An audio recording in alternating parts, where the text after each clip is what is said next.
We'll start off with a quick look back over the weekend, which was not certainly a weekend that I'm anxious to look back at, but you have to take the good with the bad, and certainly that was not anything that we want to put up there as a performance to be duplicated.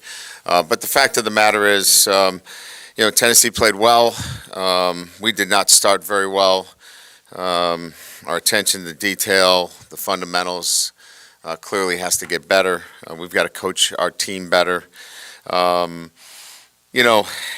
you look at it, it's in its entirety. A number of little things here and there. We certainly can't start the way we did, as I mentioned, in terms of spotting a really good team, 10 points. Guys battled.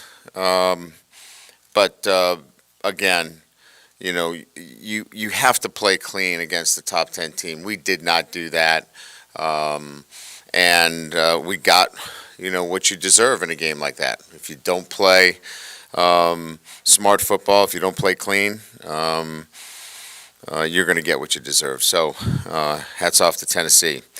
The great part about it is you get to flip the script and get back to work, which we do that today, and get ready for a trip to Gainesville and a very difficult place to play on the road, in playing Florida, a team that also picked up a good win last week against Missouri, and both first-year head coaches, certainly looking for consistency with their team. It's a really talented football team on offense. Clearly have, an outstanding quarterback, and, very similar to Hendon Hooker that we saw this weekend, great size, strong arm, and, is very dangerous. So a skilled quarterback, outstanding running backs, Johnson and Etienne, both game breakers. The strength to me on this Florida team is the offensive line. Really good offensive line, and that will be the challenge. They can run the football, and they have proven. I think they're averaging 6 yards plus running the football. So, going against an excellent offensive line, we're going to have to rise to that challenge, certainly. From a defensive perspective, really like the linebacker Miller, extremely athletic, big. Defensive line, I think Hill was the SEC Player of the Week, had 2 interceptions. So, a talented SEC defense. Offensively, we're going to have to be obviously much more balanced than we were. But we'll go back to work. And look, we're right. You guys will probably laugh, but we're right in the middle of our process. We're working at it every single day, and it's a journey, and I'm excited to be on it. Our guys are working hard to get better every single day, and we'll get back to work at it this week to bring more of the traits necessary. There's a lot of talent in this league. You can't just win on talent.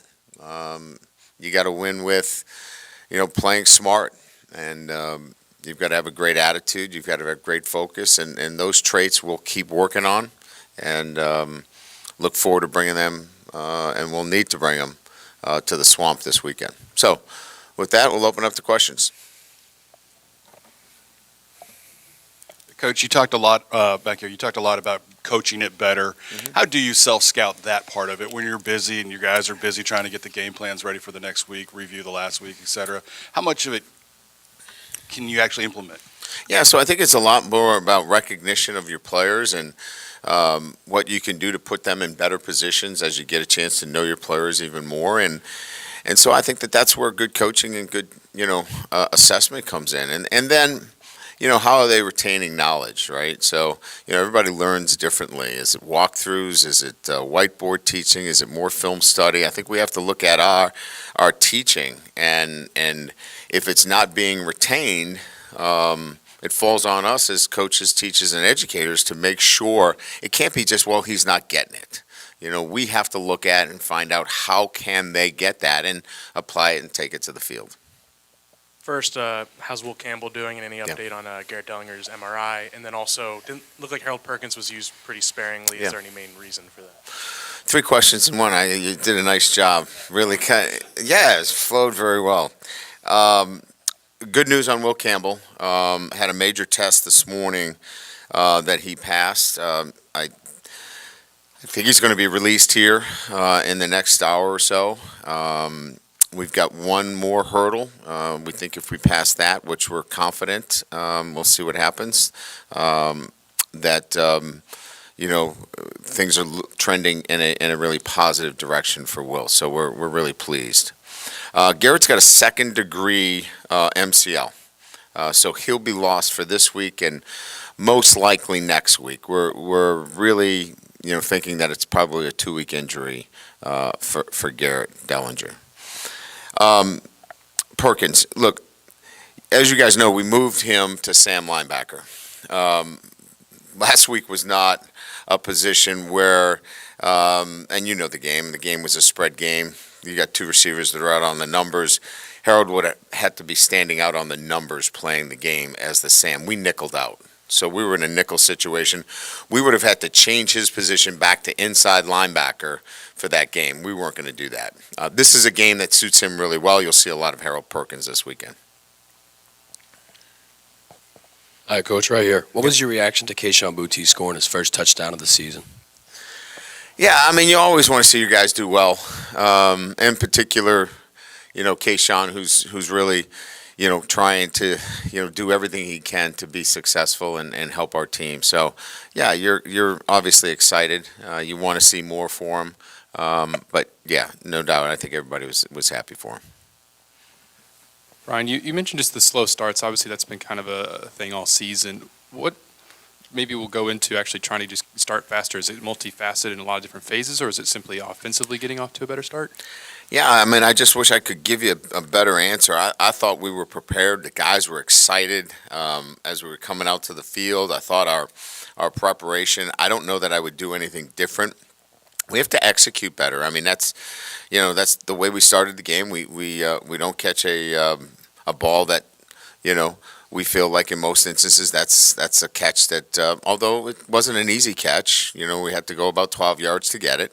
That's one that we normally make on a punt return. We've got guys in position. But look, it is what it is. We got off to a slow start again. We'll keep talking about how important it is, but that's execution more than being lethargic, and disinterested. That group was ready to play, but you still have to execute, and execution is in special teams, and in those 2 instances in particular, obviously it let us down. Coach, it's a disappointing thing about Saturday when you got a home crowd and you want them to impact the game, and you kind of take them out of the game immediately with those 2 special teams mistakes. No doubt. I think I talked to our team about it. I said, listen, one of the advantages we have is we've got a home crowd here, so let's get them working for you. But again, this is a process for our guys. We're learning. They're understanding that they have to bring more than just talent to the field, and we'll keep working at it. And what we have to do better is we have to be more purposeful, more intentional, and we'll keep working at it during the week. Coach, down here, as far as the offense is concerned, I know you said on Saturday no one's walking through the door. I think that was your comment. Can you run more read option? Are you afraid to have the quarterback run too much? What can you do to get the offense jump-started, do you think? Well, I mean, look, you watched the game as well as I did. Where were the problem areas? The problem areas is we moved the football between the 20s, but we didn't score in scoring zones. So if you really want to break it down, we have to be critically analyzing, key 3rd and 4th down situations and really red zone, high red zone. So, it's not really about plays as much as it's execution in those critical moments. And so really probably spending more time during the week in those critical situations in third and fourth down, and how we can support the group in that situation as well. We've got some new players on the offensive line. Maybe we have to do some more things. Maybe we can move the pocket. Maybe we have to protect with 7. Do some things like that as well. So I think it's really more about situational offense than it is adding anything. Matter of fact, I think we probably have to take some things out because we have to execute at a higher level, and maybe less is more, and maybe that's what we have to look at. Special teams, and just kind of picking up on your drift here, is that a lot of it is execution, but special teams seems to be something different each week. Going back to my first question, is it still just a learning process of who can do what and their ability to execute what they're asked to do on special teams, or in your review, has there been a larger issue that kind of seems to be repeating itself? Well, look, I mean, the areas that are pretty clear, you watch the game, right? I mean, we got to field the football and we got to tackle in space. Those are, clearly areas that we have to be able to, get guys to perform at that level. And so do we need to spend more time individually on things? Do we need to demand more from the individuals that are actually out there? There isn't like a whole group of other guys that are ready to play. I mean, we're playing front line. We got our starting linebackers on our punt routine, and we've got one of our best receivers returning, kickoff. So it's not like, we've got the JV team out there. These are our best guys, and we just have to stick with it and work at getting better. You talked this weekend about masking deficiencies in a way, kind of as a head coach in season. I'm curious, is that, do you look at a lot of personnel? Is that scheme? Is that play calling? Kind of how do you go about addressing that? Look, right around when we're the halfway point, right? We're 6 games into it. Everybody knows their strengths and weaknesses, and then everybody knows your own strengths and weaknesses, right? Because you've been self-scouted and scouted. So I think it's important at this time of the season is that, you start to look at the areas that people want to attack, and you have to be creative. You have to be able to say, okay, they're going to attack us here. What's our answer? How are we going to help our players in this particular situation, whether it be offense, defense, or special teams? Are we better served with a 42-yard punt with a 4.6 hang time than a 58-yard punt that stretches our coverage? All of those things have to be considered across the board from an offense, defense, and special teams, and that's where you go back and look at it critically and say, how can we help our football team? Coach, this isn't a question about playing him now, but just since you got Walker Howard in the spring to now, how much has he improved? How much has he picked up on and learned since you started coaching him? I'd say every day that he's with us, there's more knowledge because I'm in the meetings with the quarterbacks, and he's got a great football knowledge. He's mentally strong. He believes he's better than every quarterback we have, which is awesome. I love that. And I don't mean that in any way other than he just has that kind of makeup, which is what you want. And he respects everybody in the room.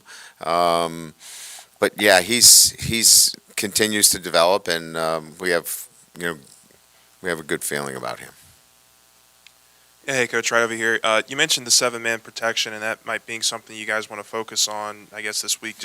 I know you can't dig too much into the weeds, but just holistically, how does that look? Just as a overview, just what. Yeah, we ran some on Saturday, and it was pretty effective. Now you're just look. I mean, you're giving something up to get something there, right? So you really have to put a lot on your receivers. They've got to find a way to get open.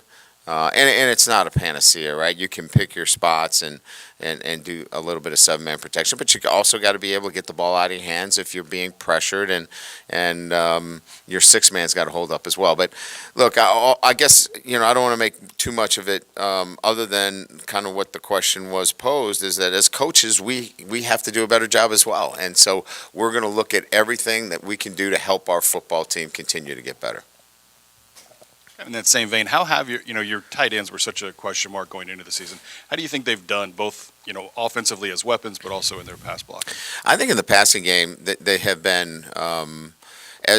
Look, you're looking for complementary receivers within the group of receivers that we have, and they have been that. Maybe a little bit more.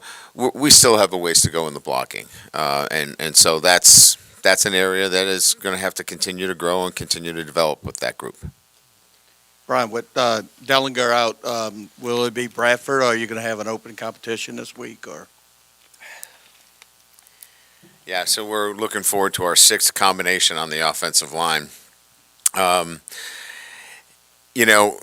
Look, I can tell you right now, as I stand here, we've got four guys that we know for sure, and then the rest we'll have to kind of figure out.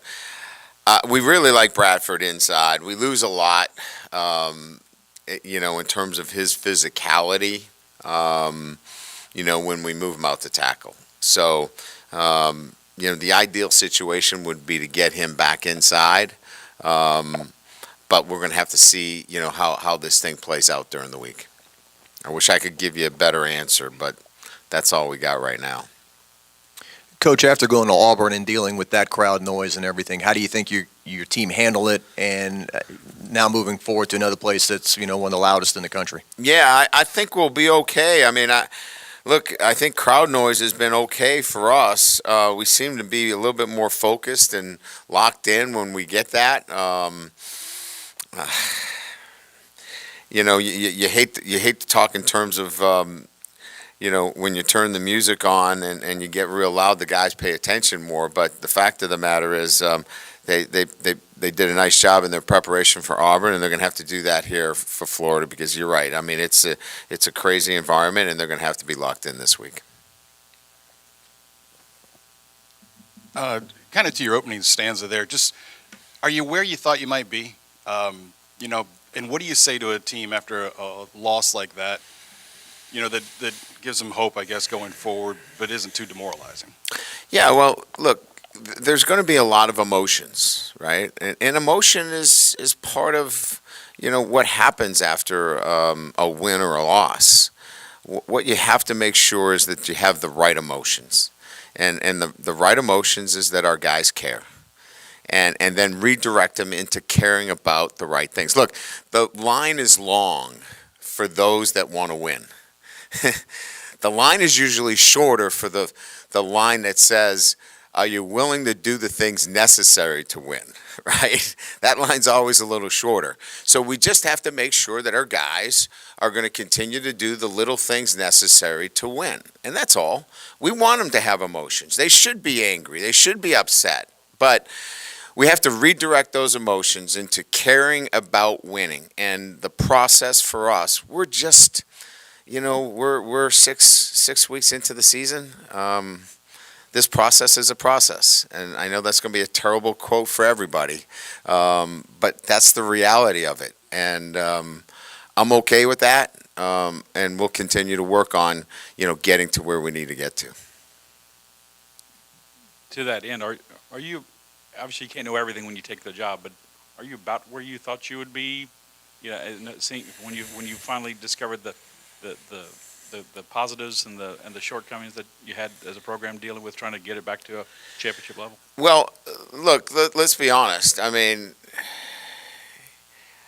I really didn't know the roster until I got a chance to examine the roster, and so I got a glimpse of it during the bowl prep.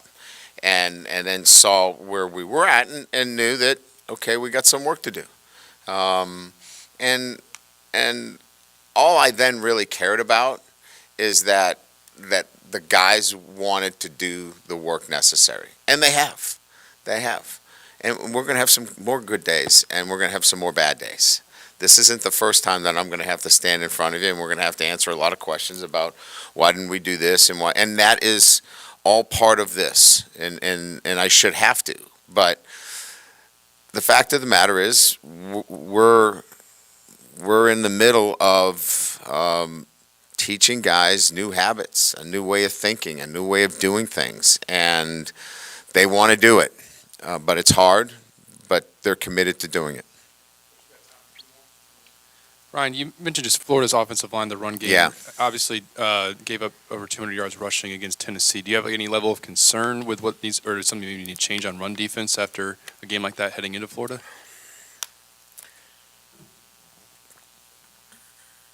It's a good offensive line. I think we have a good defensive line. I think we have a good scheme. We're going to have to play better than we did last week. I think we're capable of doing that. That's why you play these games. That's why you prepare. We have to prepare really well. I mean, we have to play better than we played last week, or we're going to give up too many yards and we're going to have a hard time winning the game. But I have confidence in our group. I think they're going to respond. I don't think that there's any reason to think that there are any factors out there that this football team's not going to play well this coming weekend, and I expect them to. Good. All right. Thank you.